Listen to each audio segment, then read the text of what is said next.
Hello दोस्तों, जैसा कि आप लोग जानते हैं कि यूपीएससी की हम सीरीज चला रहे हैं। आप लोगों के लिए वो क्वेश्चन लेके आ रहे हैं दोस्तों जो यूपीएससी के लिहाज से आपके परीक्षा में आने वाले जो भी 2026 की परीक्षा है उसमें ये पूछे जा सकते हैं, इससे पॉइंट पूछे जा सकते हैं। मैं ये क्वेश्चन तो नहीं कह सकता हूँ कि ये क्वेश्चन आएंगे दोस्तों, इसके पॉइंट जरूर पूछे जा सकते हैं। तो देरी ना करिए और हमारे चैनल से जुड़ जाइए यदि आपने इस चैनल को सब्सक्राइब नहीं किया है।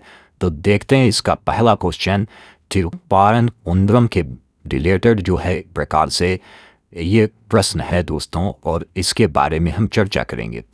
ये मंदिर इस यहाँ पे जो है पहला क्वेश्चन इसका चल रहे हैं, दक्षिण भारत के मंदिर और स्थापत्य कला के संदर्भ में आपको विचार करना है। नीचे दिए गए जो कथन है, तिरुपारम कुंद्रम मंदिर चट्टानों को काट कर बनाई गई एक प्रकार से रॉककट गुफाओं को 7वीं शताब्दी के एक प्रकार से उत्तरार्ध में पांड्य राजाओं के शासनकाल के दौरान जो है प्रकार से निर्मित की गई थी। दोस्तों ये बात बिल्कुल सही है, क्योंकि ये इस माह पे इम्पोर्टेंट है पांड्य राजाओं से और इम्पोर्टेंट है रॉक कट से, मतलब पत्थर को ही काट करके बनाई गई हैं। तो उस तरह से ये प्रकार से ये मंदिर इम्पोर्टेंट हो जाता है। इस मंदिर की विशेषता अर्धनारीश्वर और सुब्रमण्यम की विशाल प्रतिमाओं का एक ही चट्टान पर उत्कीर्ण होना है। ये भी बहुत इम्पोर्टेंट बात है कि अर्धनारीश्वर और सुब्रमण्यम की जो बीज प्रतिमाएं हैं उसको जो है एक प्रकार से चट्टान पर ही बनाया गया है, मतलब चट्टानी होगी दोस्तों, उसी को काट करके इसको बनाया गया है। तीसरा पॉइंट इसका है, नक्काशी की जो शैली है वो पल्लव वास्तुकला से भिन्न है, क्योंकि पांड्य शैली में दोस्तों जो है स्तंभों में सिंह का अंकन नहीं किया जाता है। दोस्तों जो पांड्य शैली होती है उसमें सिर का अंकन नहीं किया जाता है, और यहाँ पल्लव शैली में जैसा कि देखने को मिलता है। तो तीनों दोस्तों इसको सही हो जाते हैं। तो option number D is the right answer of this question. दोस्तों अगले वाले प्रश्न पे हम चलते हैं, देरी ना करिए। और ये प्रश्न आपके लिए लेके आए हैं, ये भूगोल की जो है सांख्यिकी जनगणना 2027 से रिलेटेड जो है ये प्रश्न है दोस्तों। जनगणना अधिनियम 1948 के तहत भारत के जनगणना संचालन में, ठीक है, संचालन के संबंध में कौन सा कथन सत्य है आपको बताना है। जनगणना अधिनियम 1948 आया कि मतलब जो है उसके थ्रू जो है आपको बताना है कि कौन सा कथन दोस्तों सही है, कौन सा कथन यहाँ पे गलत है दोस्तों। तो पहला पॉइंट देखते हैं, जनगणना अधिनियम के मतलब जनगणना के दौरान एकत्र की गई जो व्यक्तिगत जानकारी है वो किसी भी अदालत में साक्ष्य के रूप में स्वीकार नहीं है। दोस्तों यहाँ पे असत्य की बात कह रहा है, तो असत्य हमको छांटना है यहाँ पे। तो वो जो भी जनगणना के दौरान जितने भी कुछ डाटा होता है वो अदालत उसको मानने से इनकार करती है। अदालत कहती है कि हम इस डेटे को नहीं मानेंगे, ठीक है, क्योंकि ये डेटा लोगों के द्वारा लाया गया कंफर्म बात नहीं होती है, अदालत साक्ष्य के तौर पर नहीं मानती। अगला पॉइंट देखिए, जनगणना आयुक्त को ये अधिकार है वो किसी भी भवन या भूमि में प्रवेश कर सकता है और उस पर नंबर डाल सकता है। ये बात सही है दोस्तों। अधिनियम केंद्र सरकार के, तीसरा पॉइंट है, अधिनियम केंद्र सरकार को जनगणना के लिए किसी भी व्यक्ति को ड्यूटी लगाने की वैधानिक अधिकार देता। दोस्तों इंपॉर्टेंट है, वैधानिक अधिकार इसको है, ठीक है, एक्ट के रूप में जैसे नहीं बनता है, वैधानिक अधिकार है, बाकी कोई अवैधानिक नहीं है।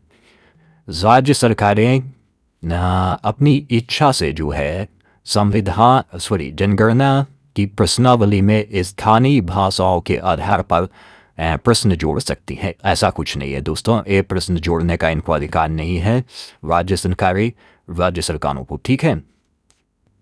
तो ये ऑप्शन यहाँ पे गलत हो जाता है, क्योंकि आप समझते होंगे ये जो जनगणना वाला सिस्टम है ये सेंट्रल लिस्ट का विषय है। किसका है? केंद्र सूची का जो है दोस्तों ये विषय है। संघ सूची का विषय होने के कारण, सेंट्रल लिस्ट का होने के कारण राज्य सरकारें इसमें इंटरफियर नहीं कर सकती। दोस्तों अगले क्वेश्चन पे चलते हैं। भारत की अर्थव्यवस्था के राष्ट्रीय आय लेखांकन नेशनल इनकम अकाउंटिंग वास्तविक जीडीपी और नॉमिनल जीडीपी के बीच में आपको अंतर बताना है दोस्तों। देखिए जीडीपी डिफ्लेक्टर क्या होता है, जैसे नॉमिनल जीडीपी और रियल जीडीपी के जो अनुपात होता है दोस्तों उसको जीडीपी डिफ्लेक्टर बोलते हैं। जीडीपी डिफ्लेक्टर मतलब नॉमिनल जीडीपी ऊपर होगी और रियल जीडीपी नीचे होगी, तो जो रेशियो निकलेगा उसे जीडीपी डिफ्लेक्टर बोलेंगे।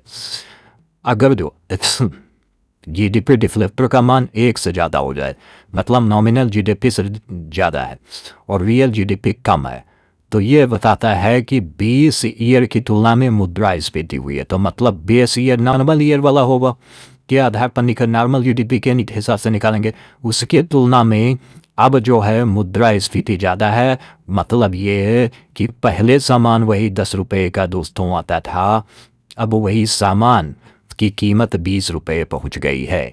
ठीक है, कीमत 20 रुपये पहुँच गई, जीडीपी कम एक प्रकार से दिखाएगा। तब रियल जीडीपी की हमेशा जो है नॉमिनल जीडीपी से कम होती है। ये बात बिल्कुल गलत है दोस्तों। Option A is the right answer 1 और 2। ठीक है, अगला क्वेश्चन देखिए। विज्ञान प्रौद्योगिकी से बायोबिट्यूमिनस से रिलेटेड ये क्वेश्चन दोस्तों आया है। बायोबिट्यूमिनस के बारे में दोस्तों क्या सही है वो चीज़ें आपको बताने के यहाँ पे। पायरोलिसिस प्रक्रिया जिससे बायोबिट्यूमिनस बनाने की प्रक्रिया में किया जाता है, बारे में आपको सही है क्या सही है ये बताना है दोस्तों। देखते हैं इसका पहला पॉइंट देखते हैं।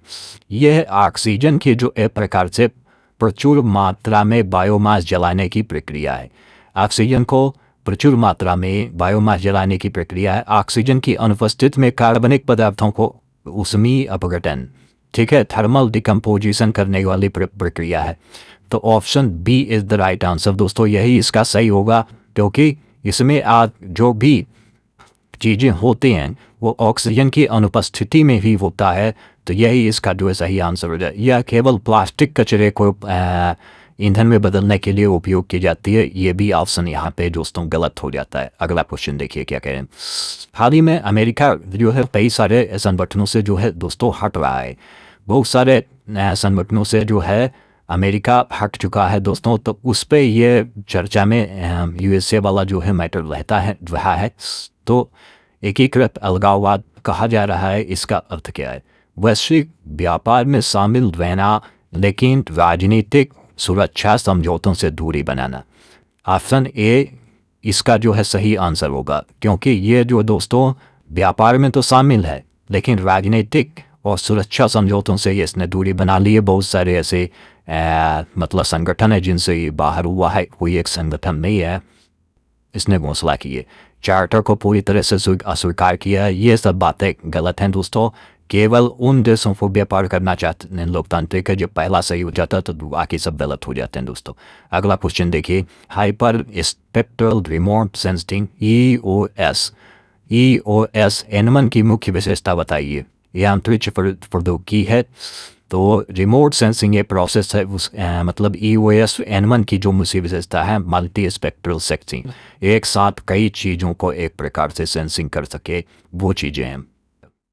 तो इसमें होता क्या है दोस्तों, मल्टी स्पेक्ट्रल वाले पॉइंट्स में हम देख लेंगे। तो इसमें होता है हाइपर स्पेक्ट्रल केवल रात में जो है तस्वीरें ले सकता है, ऐसा कुछ नहीं है। रात में तस्वीरें ले सकता है, दिन में भी ले सकता है। मल्टी स्पेक्ट्रल केवल ब्लैक एंड वाइट तस्वीरें लेता है, ये भी दोस्तों गलत है। ये ग्रीन भी मतलब कलरफुल लेता है। हाइपर स्पेक्ट्रल की सैकड़ों पतली और निरंतर बैंड का उपयोग करता है जिससे वस्तु के सटीक और रासायनिक पहचान संभव है। ये बात सही है। ये मतलब सैकड़ों पतली जो एक प्रकार से निरंतर बैंड का उपयोग करता है जिससे वस्तु को सटीक और रासायनिक पहचान की जा सकती है। ये बात सही है, ठीक है। EOS N1 सैटेलाइट के थ्रू जो है विकास से ये बात कर रहे हैं।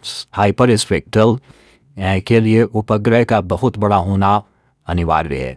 ये भी बात दोस्तों गलत हो जाती है। उपग्रह बहुत बड़ा होना अनिवार्य नहीं है। Option C is the right answer of this question. दोस्तों वीडियो यहीं पे हम समाप्त करेंगे क्योंकि ज़्यादा बड़ा वीडियो आप लोग देखते नहीं हैं। तो दोस्तों वीडियो अच्छा लगा हो तो लाइक करके जाना, और चैनल पे पहली बार हैं तो सब्सक्राइब करके जाना। अगला क्वेश्चन हम दोस्तों ये लेके आएंगे जो साइट से रिलेटेड होगा, वो अगले दिन जो है होगा दोस्तों।